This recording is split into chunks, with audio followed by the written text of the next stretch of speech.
Alright, magandang araw, gabi, umaga sa inyong mga nanonood dyan. This is it, Pansit, oh. Kanina, dito tayo, no, anong oras na ba tayo ngayon? It's 12 midnight. So basically, nasa ano na tayo, December 13. So kahapon, or kagabi, December 12. Bali, ang nakita natin dito kagabi, yun lang, pinatag itong lugar. Tapos, ito tinanggalan siya ng mga alikabok or yung mga nakadikit na mga bato or ano pa mga buhangin lupa sa semento, sa concrete cement na yan, sa hard cement. Ngayon, ito na ang itsura. Meron ng asfalto na nakalagay, nakalatag. Sabi ko nga no, kagabi na ready to latagan or ready na siyang latagan talaga ng tag nito, asfalto. Ito kita na natin. And ano to, pahaba no. Kita nyo to itim. Yan, mula dyan hanggang doon. So sabi nga ng mama na dito nagtatrabaho na ang asphalt daw ay hindi kagaya sa semento, na yung semento kasi araw daw, ilang araw bago pwedeng madaanan, no, bago yun mapapatigas. Samantalang to, pagkatapos ibuhos, maya-mayang konti ay pwede nang gamitin, pwede nang daanan. So ito na oh. Nice one. Ayos no. So hanggang ano na to, kabilang lane lang. So dalawang lane yan dapat. So dito wala pa. So dito lang sa kabila. Ang galing, nakatuwa no. So ibig sabihin yan, mamayang umaga pagkagising natin dito, like mga alas 7, alas 6, ito yung na to dito na area. Pero syempre hindi pa yan pwedeng daanan, gawa no, hindi pa nga tapos yung kabilang side, kabilang lane.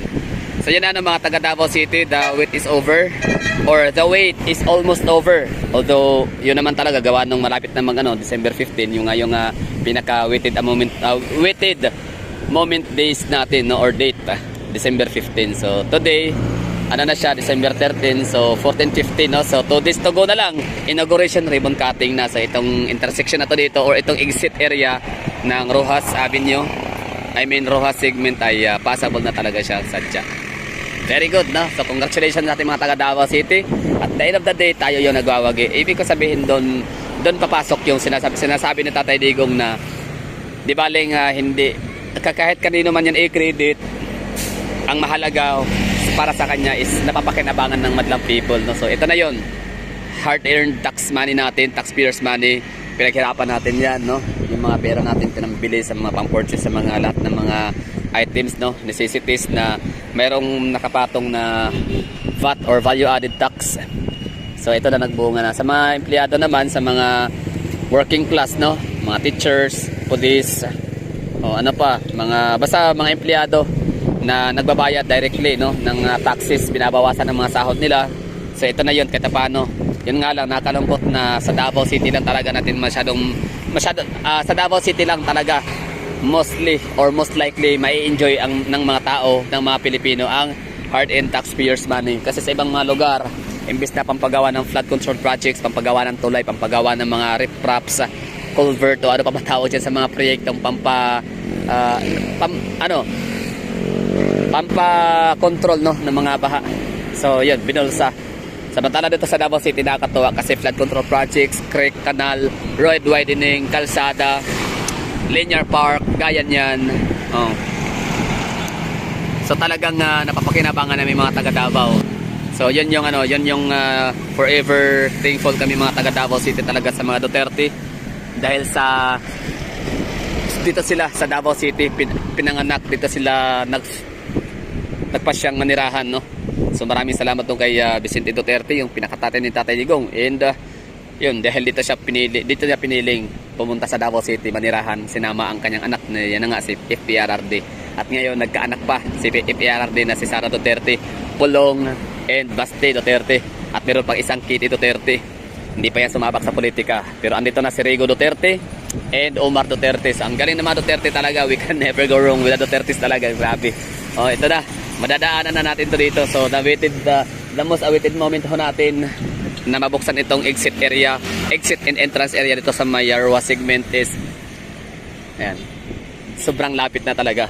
So napakalaki ng impact ho nito, napakalaki ho ng kanyang effect, no, sa ating kalye sa Davao City. For example dito, yan, Yung Rojas, itong boulevard na to, Quezon Boulevard, kahabaan mula to sa, ang traffic, grabe yung traffic mula doon sa may labasan ng Tulip Drive, sa may Times Beach, Ecoland, sa may Junction 1, no, ng Coastal Road. So pagkalabas mo ng Coastal Road na yon, doon mo na mararamdaman yung matinding traffic within the highway or within the avenue of Ecoland hanggang sa Ecoland Bus Terminal, Quimpo Boulevard, tapos Bolton Bridge, grabe na yung traffic, Bolton Bridge, tapos Philcres Centrale hanggang sa dito intersection sa may Rojas Avenue. So grabe yung traffic dito na area, lalo na kapag peak hour. Pero tingnan nyo to ngayon, no? May nakalatag na siyang spalto. So ibig sabihin ho nun, yung traffic na yon nawawala na kahit paano, na mababawasan na kasi yung mga sasakyan na dadaan sa mga ganong lugar. Like for example, yung mga private vehicles, instead na itatraverse nila yung daan ng itatraverse nila yung daan doon sa may Ecoland Avenue, Quimpo Boulevard, Bolton Bridge, and Quezon Boulevard papunta dito sa Rojas Avenue, ay mag-shortcut na sila. Gagamitin na nila yung ating bypass road / coastal road na yan nga magsisimula sa may tawag nito, sa may Tulip Drive or sa Rotunda roundabout nung Times Beach roundabout. Dadaan na siya sa napakagandang tulay. Isa rin yun, no? Talagang maliban talaga sa happy tayo dahil mababawasan yung ating travel time, mababawasan yung, matitipid natin yung gasolina, pati yung oras, pati yung basta marami, no, for economic booster talaga yung ano na yan, mga coastal road na yan dito sa Davao City. So maliban doon sa benefits na yon, ay happy rin tayo mga taga Davao syempre na makadaan, di ba, makapass by, makapass through the River Bridge of Bukana.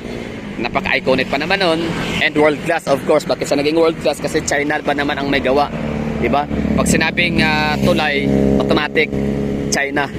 Pinakamagandang tulay sa buong mundo, pinaka-dekalidad, pinaka-klase, pinaka-class ay ang made in China na tulay. So yun, happy tayo mga taga Davao City kasi nabiyayaan tayo talaga ng blessings ng may kapal, and that's the Duterte family na napaka-brilliant ng mga mind, no?